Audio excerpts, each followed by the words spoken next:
Gentlemen, let's be honest for a moment. You probably wouldn't bring this up at the gym, not in the locker room, maybe not even with your closest friend.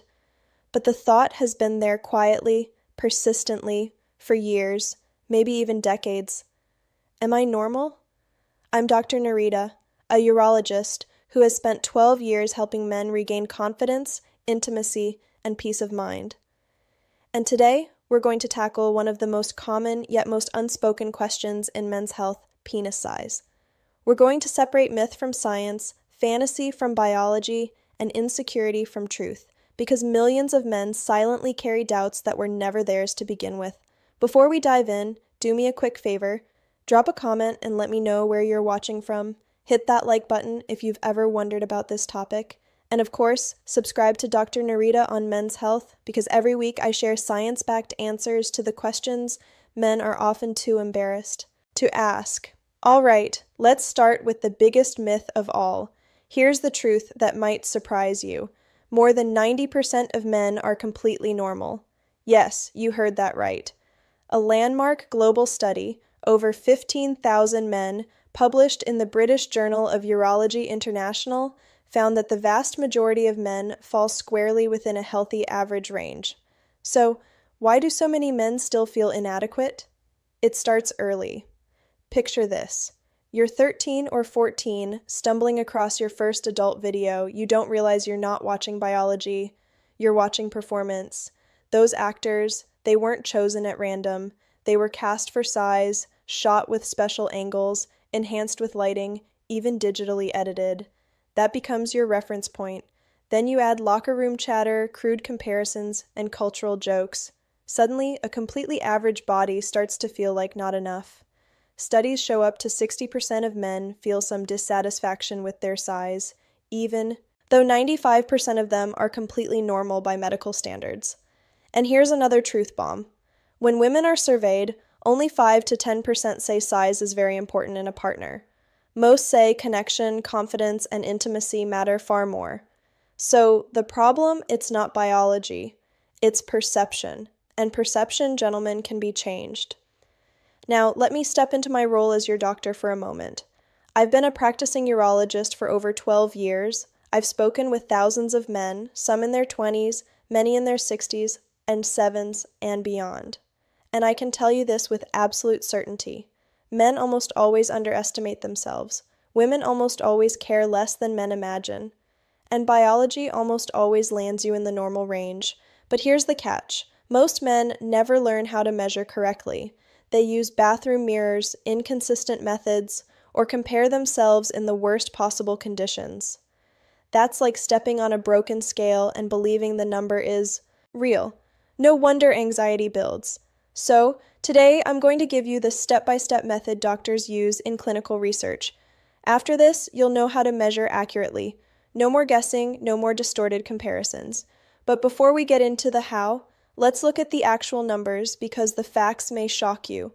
Let's break this down into the 5 most common mistakes men make about size and how to fix them. Mistake number 1, measuring the wrong way.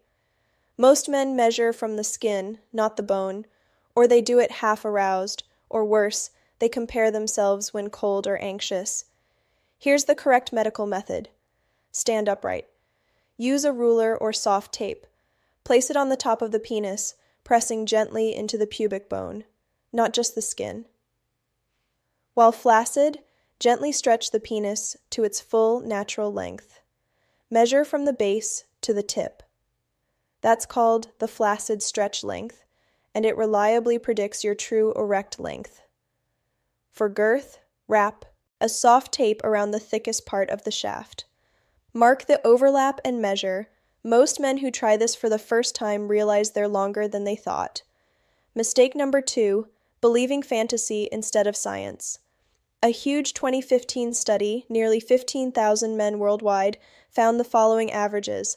Erect length 13.2 cm, just over 5 in. Erect girth 11.5 cm, about 4.5 in. And 90 to 95% of men fall between 4 and 6.3 in. So if you're anywhere in that range, you are perfectly medically normal. Yet what do we compare ourselves to? Hollywood, adult films, exaggerated jokes. None of it is biology. Your brain has been tricked into insecurity by engineered illusions. Mistake number 3, ignoring body fat's role. Here's something most men never realize. As belly fat builds, the penis appears shorter. Why? Because it doesn't shrink. It retreats into the fat pad above the pubic bone. Studies show losing just 2 in off your waist can reveal up to 1.5 cm, half an inch, of visible length. That's not surgery, that's simple health improvement. Mistake number 4, forgetting blood flow is everything. The penis isn't a muscle. It's a vascular organ, which means its performance depends almost entirely on circulation. Better blood flow equals fuller erections, equals more visible size. So, what helps? Nitrate. Rich foods like beets, spinach, arugula, supplements like L-citrulline or Larginine with medical guidance. Staying hydrated, quitting smoking, pelvic floor exercises. Yes, Kegels for men. These aren't cosmetic fixes, they're health boosters. Your heart and brain benefit too. Mistake number 5, comparing instead of connecting. Here's the most destructive habit, turning intimacy into a scoreboard. Gentlemen, you are not a number. You're not defined by centimeters on a ruler. What women remember isn't length, it's connection, confidence, and presence. Research consistently shows once size falls within the normal range, satisfaction depends on emotional connection and confidence in the moment. A man who is present, affectionate, and secure will always outshine a man who is anxious regardless of size.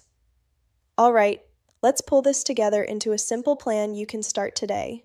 Step 1, measure correctly once the medical way. Write it down. That's your truth. No more comparisons. Step 2, improve visibility by trimming waist fat. Even small changes in belly fat can make a huge visual difference. Step 3, optimize blood flow daily. Eat greens, hydrate, walk, and strengthen pelvic floor muscles. Step 4, get your hormones checked. Low testosterone affects size, performance, and confidence. If you're low, natural steps like sleep, strength training, and nutrition can help. Step 5, focus on connection, not comparison. When intimacy is about closeness instead of measurement, confidence grows naturally. Let me pause here. If you've carried this insecurity for years, maybe since you were a teenager, I want to say this clearly. You are not broken. You are not too small. You are already enough. Most men who seek surgery or risky procedures are already normal, and many of them stay dissatisfied afterward because the issue wasn't biology, it was perception. I've seen men in their 70s rediscover confidence once they understood the truth. Their relationships improved, their intimacy deepened, not because they changed their body, but because they changed their perspective. And you can too. Gentlemen, let me leave you with this. You are not your measurement. You are your mindset. When you stop obsessing over size, you free yourself to focus on what really matters, your health, your confidence, and your connections. And when you do that, everything gets better. Performance, intimacy, self-esteem, even the way you carry yourself in the world. So ask yourself, what's more powerful? Being half an inch above average on a chart, or being a man who is confident, present, and in control of his health and life? I think you already know the answer. Like this video if you found even one truth today that eased your mind. Subscribe to Dr. Narita Harchman's Health for weekly science-backed insights to help you reclaim strength, dignity, and confidence at every age. And remember, you are not too old.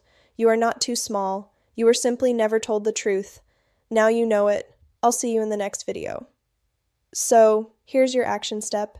Leave a comment below anonymously if you like, and tell me, what's the biggest challenge you faced with confidence and intimacy?